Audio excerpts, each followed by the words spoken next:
with an elderly and intoxicated man named Pfluger digging up a grave that has some religious markings. He seems to be performing a ritual of some sorts. After a while, Pfluger manages to retrieve a person's skull from the grave, which suddenly releases white smoke and knocks him back. As he wakes from the ground, Pfluger laughs as if his mission is completed. The scene then shifts to a teenager named Kelly who is shopping at a convenience store. Here, we get to know that Kelly has a habit of chewing papers, and due to this, his classmates call him Trash Can to bully him. While he is going through the items, he meets his childhood friend and crush, Dominique, but hesitates to talk to her. Outside the store, Kelly is confronted by his school bullies, Nelson, Tony, Reed, and Brad. They make fun of him for eating strange things like paper and styrofoam. Just as they're bothering him, Dominique steps in and urges them to stop. This angers the bullies even more, and they push Kelly's face into a trash bin. Fortunately, the store owner intervenes, stopping the bullies and chasing them away. After this, Dominique offers Kelly a ride to the school. However, her friend Sarah, who owns the car, refuses to let him in, mentioning that she does not want her car to be dirty. But from the sounds of things, he'd just eat the garbage in the back and make it clean. In the next scene, Kelly reaches school, only to find that the bullies had recorded the store incident and spread it online. As he walks through the hallway, all of the students make fun of him. After school, Kelly returns home, and his mother Bernice inquires about his day. Our boy does not mention the bullying, and simply replies that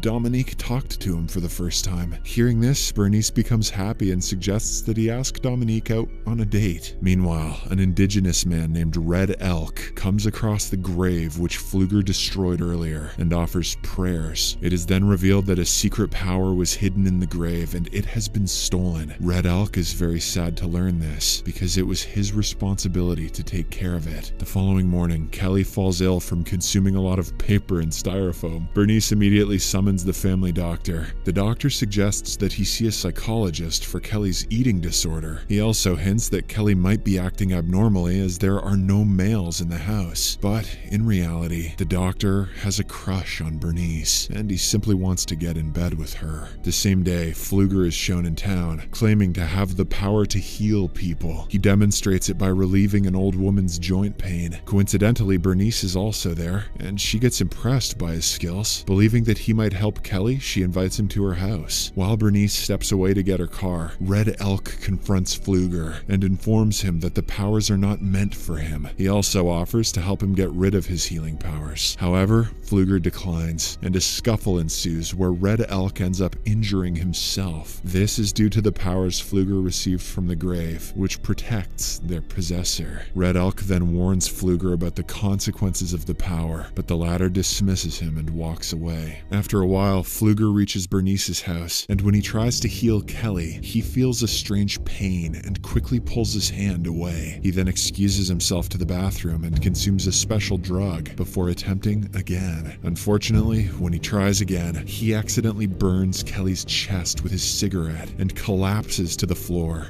dying on the spot. Strangely, as Pfluger dies, Kelly's condition improves, and he stands up, feeling quite energetic. Soon, the police arrive at the scene and take away Pfluger's body. They conclude that the old man simply died of a cardiac arrest. Next, Kelly notices that the burn on his chest has miraculously healed, and he has gone through some physical changes as well. It becomes clear that Pfluger's healing powers have been transferred to Kelly. The next day, Kelly accidentally cuts his finger while repairing his bike, but something amazing occurs. The wound heals itself and instantly disappears. He tries to tell his mom about it, but she doesn't believe him. His dick has also grown 3 sizes, but he can't go telling mom about that now, can he? On his way to school, he meets Dominique and Sarah, who are astonished to see him looking so much healthier. After they leave, Nelson's brother Reed approaches Kelly and starts hitting him for no reason. Surprisingly, as he punches Kelly in the stomach, Reed feels the pain, while our boy remains unharmed. Reed even tries to hurt Kelly with a wooden block, but it doesn't work, and he ends up injuring himself. Understanding that he can't defeat this new version of Kelly, Reed then runs away with bruises on his face. Later that evening, Gus, Reed's father and the football football coach at school, visits Kelly's house to find out what happened to his son. Kelly explains that Reed came to hit him, but got hurt himself. Gus, of course, does not believe in this and argues with Bernice. However, Bernice urges Gus to leave and closes the door in his face. Eventually, after he leaves, Kelly confides in his mom about his ability to transfer pain, ensuring that no one can hurt them again. He proves this by withstanding the heat of a cigarette lighter, which does no harm to his palm. The following day in class, Kelly's imagination runs wild as he finds Dominique's hairband and envisions himself and her getting intimate. He also begins thinking of Sarah in a threesome encounter. Oof. Soon he'll find out if he can transfer the pain of rejection. Surprisingly, the sensations start affecting Dominique and Sarah in real life. Both of the girls feel strange sensations in their bodies, leading to unexpected reactions. Sarah even screams in delight in the classroom. Later, at a night party, Nelson behaves inappropriately by picking up Dominique without her consent. This angers Kelly, so he confronts Nelson and urges him to put Dominique down. But as the boys are about to clash, Gus steps in and separates them. He then confronts Kelly and mentions that one day he will surely find out the power he possesses and destroy it. After the party is over, while everyone is on their way home, Brad and his friends come across Kelly, who is riding his bike. Because of the previous incident, they are still angry and attempt to push him off the road with their car. Unfortunately, Brad loses control and hits Kelly with the car, running it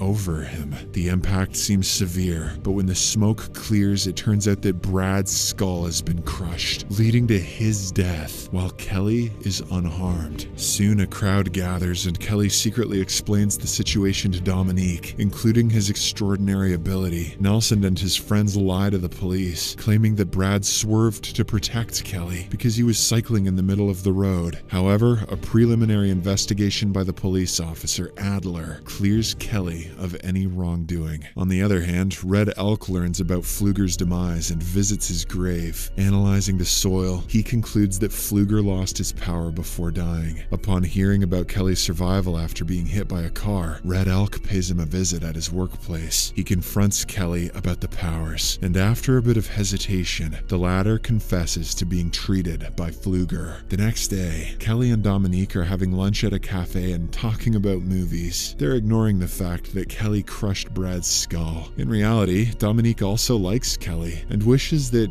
he would ask her for a movie night. To her good luck, he does just that, and the two agree to watch a movie soon. At the same time, Nelson and his friends are upset seeing Kelly move forward with his life so easily. They decide to avenge Brad's death and teach him a lesson. How can they teach a lesson if they never learn one themselves? Later at night, after learning about Kelly and Bernice's schedule, Nelson and his boys wait for Bernice to leave for her night shift. However, she falls ill and decides to skip her shift. Seeing his mother unwell, Kelly asks her to rest and heads to town to buy medicine for her. Noticing a car driving away, Nelson and the group mistake Kelly for Bernice and decide to scare him. They attach Kelly's trailer house to their truck and pull it with full power. With Bernice still inside, they accidentally drag the trailer away, making her fall from the couch. The chain doesn't detach properly, so the group leaves it in the truck after wrecking the trailer. Because of this, a pipe of gas bursts in the kitchen and fills the house. Shocked, Bernice tries to exit but stumbles upon a lamp and falls to the floor. Unfortunately, the lamp catches fire and the gas ignites, causing a huge explosion. After a while, Kelly arrives at the scene and rushes into the trailer to save his mother. Tragically, he's too late, as Bernice has already passed away. The traumatic experience deeply affects Kelly, and he mourns his mother's death inside the fire. After a while, Officer Adler spots burn marks on Kelly's body and admits him to the hospital. In the next scene, Red Elk approaches Adler at the hospital and informs him about Kelly's unique power. He suggests discussing the matter with Kelly, but Adler deems it inappropriate to delve into ancient folk tales during such a challenging period in Kelly's life. Understanding the situation, Red Elk tells Adler to reach out when the time is right. The following day, after miraculously healing his burn marks, Kelly Kelly goes straight to his mother's funeral, where he is supported by Dominique. She assures him that crying doesn't make him weak, and that his mother will always be proud of him. Kelly then reveals his plan to leave town, which disappoints Dominique, and after sharing a heartfelt kiss, she leaves. After that, Kelly visits Pfluger's grave in the same cemetery and begins eating a wild weed growing on it. He hopes that it can take his powers away. However, as soon as he chews them, he feels sick and begins vomiting. Sarah, who happens to be nearby, witnesses everything from a distance. Oh, he's a recovering vegan. Later, Officer Adler drives Kelly to social services and discusses his mother's accident with him. Learning that the trailer fell before the gas explosion, Kelly becomes convinced that it was no accident and someone knowingly pulled it to break the support. At the same time, Nelson and his boys are driving in their truck, showing no remorse for their actions. They are heading to the riverbend to unwind, probably with beef jerky and hand jobs. On the way, they encounter Adler driving Kelly out of town and taunt him. When our boy notices the truck, he immediately realizes that they are the ones who are responsible for his mother's death. Hence, without wasting any time, he jumps out of the moving car and stealthily pursues them to the riverbend. Later, while Tucker swims and the others playfully throw stones at him, Kelly slowly grabs Tucker's shirt and uses it to strangle himself. This leads to Tucker struggling to breathe and stay afloat. Ultimately, he drowns in the river. As Nelson and the others look on in horror, they immediately rush to help him, but it is too late. The bully has died. Kelly then arrogantly reveals himself as being responsible for Tucker's death. He attempts to grab Nelson's shirt, but just then, Officer Adler arrives at the scene. Kelly quickly runs away to avoid any trouble, and the bullies try their best to explain what happened. However, Adler finds the story hard to believe, and he instead starts suspecting them of their friend's murder. That night, Kelly meets Dominique and admits his plan to avenge his mother's death. However, she suggests that getting Nelson and the others to confess is better than resorting to violence. Kelly also agrees to her words, even though it's too late, he already killed one of them, and they share a close moment together. The next day, Kelly purposely provokes one of the bullies, Tony, in chemistry class, hoping to make him confess to Bernice's murder. At first, the bully controls himself, but when Kelly makes fun of his girlfriend Sarah, he loses his cool and throws acid at Kelly. Unfortunately, because of his powers, Tony ends up burning himself and dies on the spot. These bullies are so dumb it hurts me. Witnessing all of it, Dominique gets enraged at Kelly, compelling him to leave. At night, a grieving Sarah meets Nelson, and they conspire to avenge Tony's death. Here, she informs him about a vine from the cemetery that made Kelly vomit. Together, they then head to the graveyard to retrieve it and use it as a weapon against Kelly. The next day, Gus takes his sons to football practice, where Adler notices the chain used by the bullies on Gus's truck. He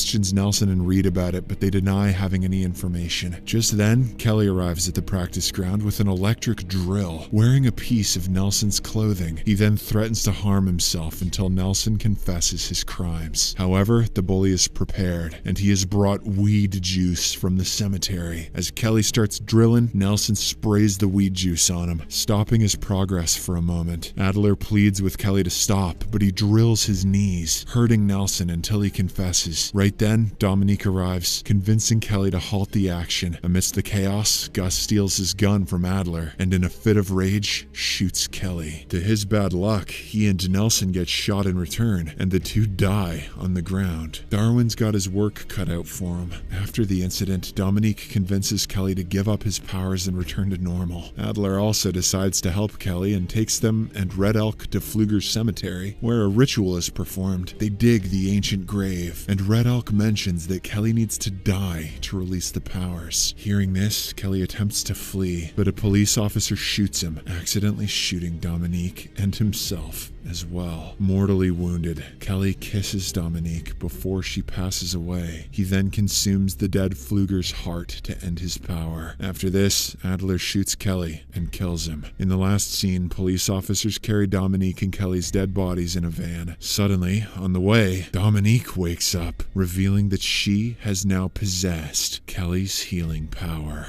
Subscribe for more videos like this. Turn on notifications and